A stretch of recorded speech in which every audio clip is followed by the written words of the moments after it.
welcome back to my channel. My name is Ratika Gupta and guys, today we'll be discussing section 20 of the Hindu Adoptions and Maintenance Act 1956 which talks about maintenance of children or aged parents. Alright. So guys, अगर आपने मेरा previous lecture नहीं देखा section 18 पे, before you watch it, please go and watch that lecture first because उस lecture में सबसे पहले मैंने आपको maintenance का meaning बताया है and I've told you कि maintenance को हम तीन heads में study करते हैं.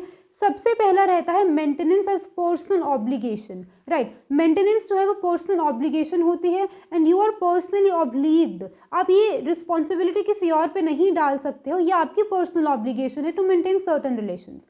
सर्टन रिलेशंस में हमारे पास वाइफ आती है, चिल्ड्रन एंड एज्ड पेरेंट्स आते हैं. वाइफ की obligation has been discussed under section 18 in greater detail.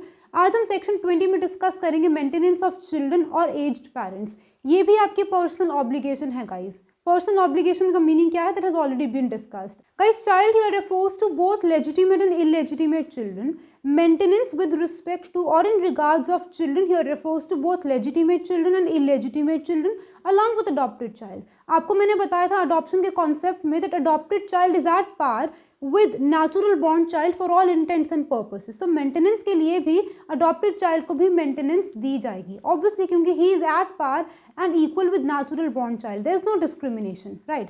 और यहाँ पे aged parents refers to both father and mother. And guys, explanation to section 20 clearly says that अगर कोई स्टेप मदर है who is childless, तो as a child of that stepmother आपको क्या करना होगा, stepchild of that stepmother you are personally obliged कि आपको उस चाइल्डलेस स्टेप मदर को भी मेंटेन करना होगा. राइट. अब गाइस, वैसे लिखा गया है ordinarily, if I talk about maintenance with respect to children, ordinarily this personal obligation to maintain it subsists during the minority of children and it shall cease to take effect right from the date when a child attains majority. जिस दिन बच्चा 18 years का हो जाता है उसके बाद से फादर की पर्सनल ऑब्लिगेशन नहीं रहती है अपने बच्चे को मेंटेन करने की. उसके पहले पहले ही is personally obliged to maintain his minor children. But guys, अगर कोई एक ऐसा बच्चा है who is permanently physically disabled, तो उस सिचुएशन में चाहे वो बच्चा मेजर भी हो चुका है, फादर की पर्सनल ऑब्लिगेशन रहेगी क्योंकि he is permanently physically disabled, आप उसको मेंटेन करोगे.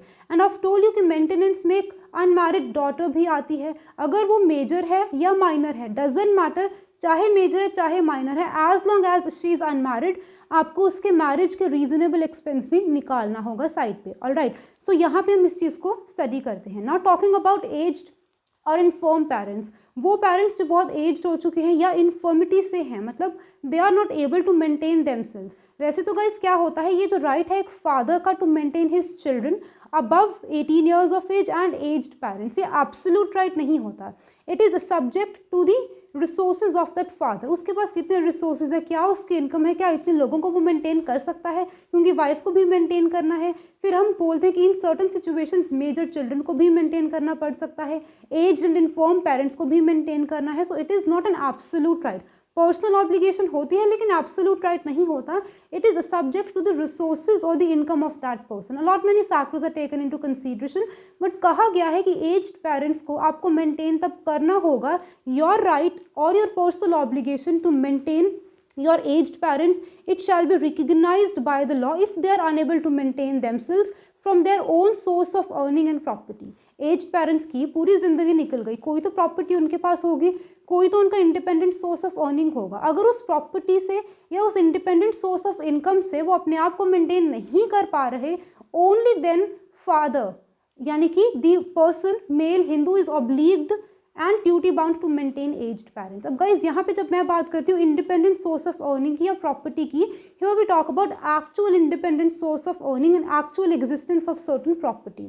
हम ये नहीं कहेंगे कि उनका पोटेंशियल क्या है, उनके पोटेंशियल को नहीं देखा जाता, रियलिटी या एक्चुअलिटी को देखा जाता है. आज के टाइम पे एक्चुअल में क्या प्रॉपर्टी है उनके नाम पे, क्या उनका इंडिपेंडेंट सोर्स ऑफ अर्निंग है, क्या उस प्रॉपर्टी से या उस इंडिपेंडेंट सोर्स ऑफ अर्निंग से they are able to maintain themselves. If yes, then he is not personally obliged or duty bound to maintain aged parents, but if they are unable to do so, he has a personal obligation to maintain them. I hope guys आपको ये point clear हो चुका है. और guys, ये जो आपकी personal obligation है एक मेल हिंदू पे, it shall subsist so long as he is alive. Obviously उसकी लाइफ टाइम तक उसकी रिस्पॉन्सिबिलिटी बनती है. आफ्टर ही हैज़ डाइड उसने अपनी पर्सनल ऑब्लिगेशन पूरी कर दी है, चाहे वो वाइफ को मेंटेन करना है, चाहे वो एज्ड पेरेंट्स को या चिल्ड्रन को मेंटेन करना है. I hope guys this thing is quite clear to you. So this was all about section 20.